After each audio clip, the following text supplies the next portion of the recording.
Morning. How is everybody? Good morning. Good morning.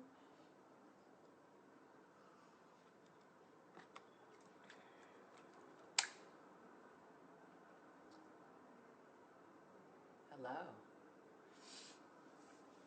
If you can hear me, push the like or love button on your phone or computer because it'll tell me that you can hear me.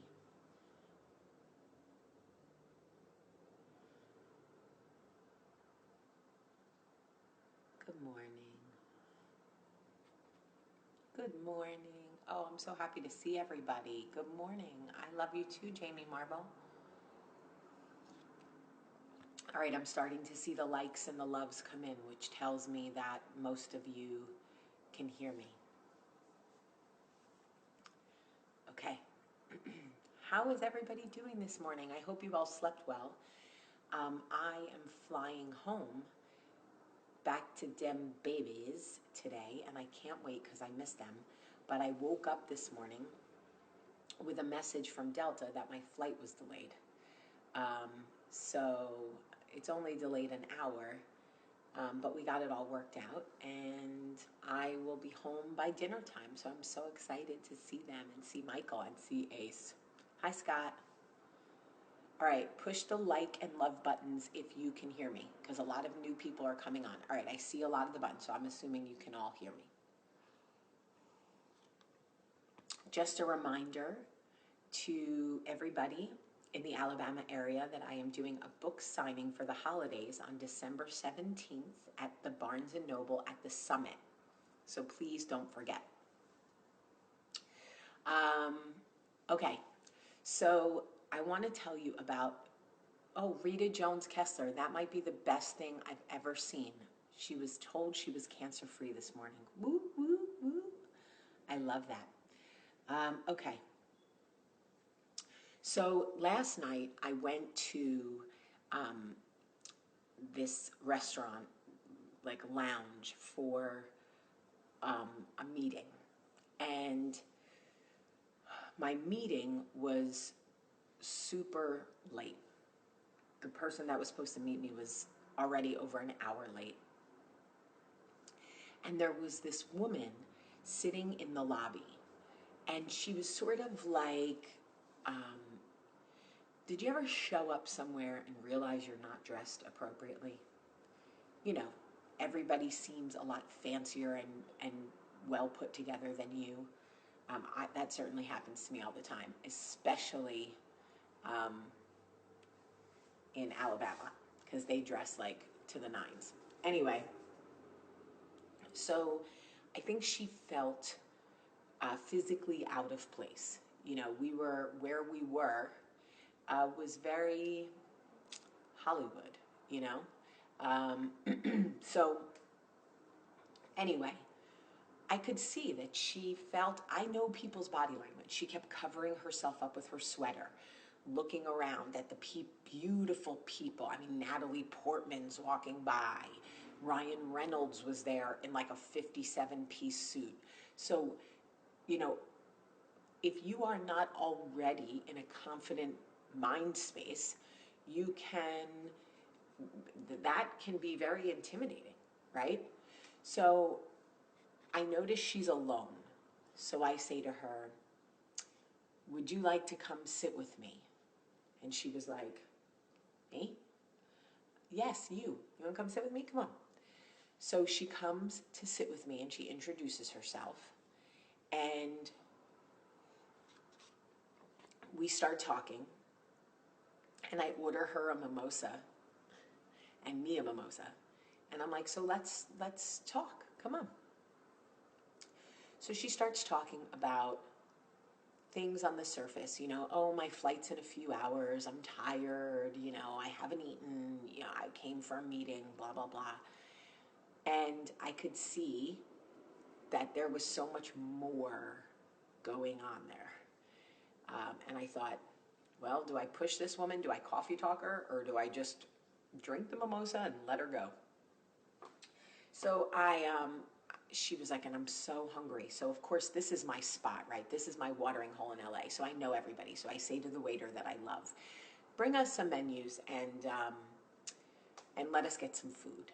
So long story short, we order some food, and while we're waiting, she and I are talking, and she finally starts to let her guard down. And she says something like, I'm just so chubby, and I'm not dressed right, and this isn't really my scene, and um, you know, and she starts like filling our airspace with these insecurities that we all have, by the way. And I said to her, "You're not even the least bit chubby, and you're beautiful. You're just tired." "Oh, no, no, I'm not beautiful. I'm I'm very plain, and I'm overweight, and I'm still carrying weight from my babies, and and I said, "Okay, but it's just me and you sitting here. Just me and you. And I don't think any of those things. So only one of two things is happening here. Either you are having a hard time talking to a stranger, or you really are trying to convince me that you are chubby and unattractive and frumpy and all of these things. And you are not going to convince me of those things. So essentially, you're wasting your breath when you could be drinking alcohol." And she finally cracked a smile. She finally laughed, and she's like, "Who are you?" And I said, "I'm just Jamie. I'm just telling you what I see. And I don't see any of those things." So I said, "Tell me a little bit more about yourself." So she starts telling me she's a mom. She has 3 kids. She's been on the road for days. "Oh, now you're speaking my language." So I start talking to her. I have 3 children also. I've been on the road since Monday. I miss my kids. I also feel tired. I also have felt like, I don't fit in. But you have to be very careful in the way you speak about yourself, because people will believe what you tell them. If you are tainting first impressions with the "I'm so tired, I'm so busy, I'm so frumpy, I'm so chubby, I'm so ugly," people are going to walk away going, "That's the tired, busy, frumpy, ugly, chubby girl. Got it." No, you are none of those things. And she was like, "You're right. I am tired." And I said, "Why don't you tell me things about you that have nothing to do with your appearance?" "Well, I'm a writer. I just wrote my 5th book." "Oh, I'm sorry. Are you brilliant?" Funny that when you were mentioning that you're chubby and all of these other things, you didn't mention you were brilliant, because only a brilliant woman is writing 5 books. That's what I'm saying. And she started laughing. She was like, "Well, I never looked at it that way." I'm like, "But why is that? Why don't you look at it that way?" Because beauty is in the eye of the beholder. And what you guys don't know about me is I happen to like women with thick thighs and a big butt, because I'm attracted to what I don't have. So the more curves you have and the thicker you are, come sit next to me, because I'm trying to climb it like a tree. Okay? So we start talking, and then I find out that she produced one of my favorite movies of all time. She produced a movie called The Kids Are All Right. I don't know if you've ever seen the movie, but it's a great movie. And I'm like, okay, so obviously our work doesn't define us, but she had all of these tremendous gifts to share, and all she could see was her perceived flaws. So the reason I share this with you is to say this. Self-talk is real. Self-talk is essentially trying to sell people the way you see yourself.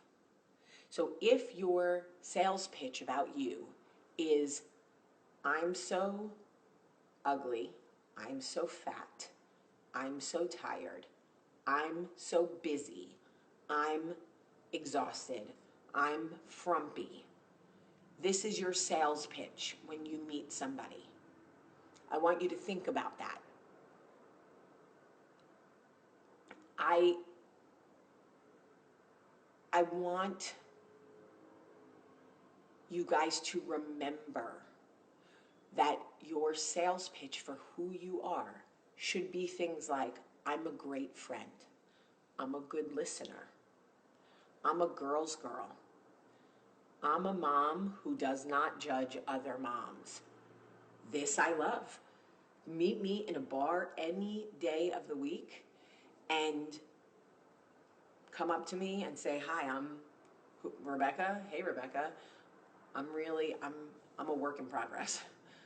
I'm a girl's girl. I'm a mom who doesn't judge other moms, and I'm, doing the best to keep my marriage together. Hey, pull up a seat next to me. I love that. But the whole I'm 20 pounds overweight, I'm so tired, I'm frumpy. No. We need to change our sales pitch. We need to change the way we talk about ourselves, especially to other women. We can absolutely do better. And we will. We must. We must increase our bust. Remember that? Okay, so anyway, she and I had dinner, and then my meeting came, so she moved her seat and she went and sat by herself, and she was doing some work, and the bill came, and they didn't separate the food because they didn't know, so I just paid the bill. And then when I was leaving, I said, have a safe flight home, enjoy your babies. And she was like, oh, what about the bill? And I said, well, I just paid it, you can get me next time. And she hugged me and said, you're such a generous person. And I said, see, that would be a great thing to lead with. I'm Jamie. I try to be a generous person. And she was like, I got it. Self-talk, better self-talk.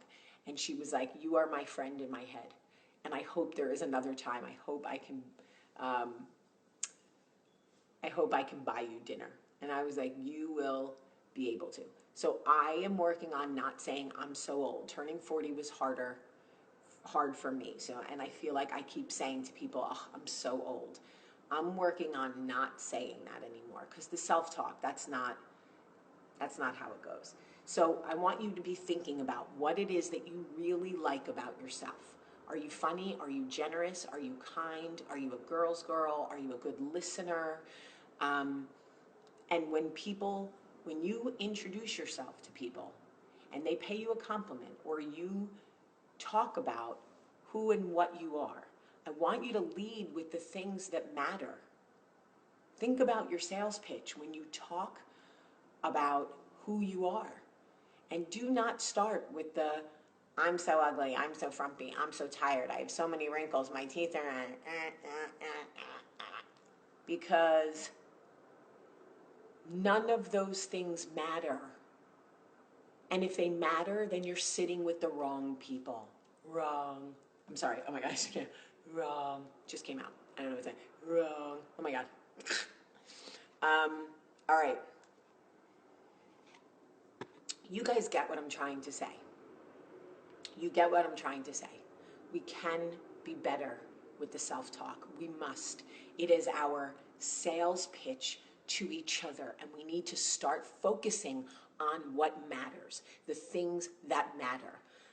You cannot be intimidated by talking to the next woman who may be taller or skinnier or prettier or whatever, because the truth is she has her own insecurities. And maybe she can't produce a movie like The Kids Are All Right, but she really wants to. And maybe she can't write 5 books, but she really wants to. These are all the things I'm trying to say to you. Think about the things that matter to you about who you are, the things you would want people to talk about at your funeral. Because surely when you die, they are not going to stand up and go, she was so tired and frumpy. No, that's not it. No. N-O. All right. I love you guys so much. So much. Have a great day.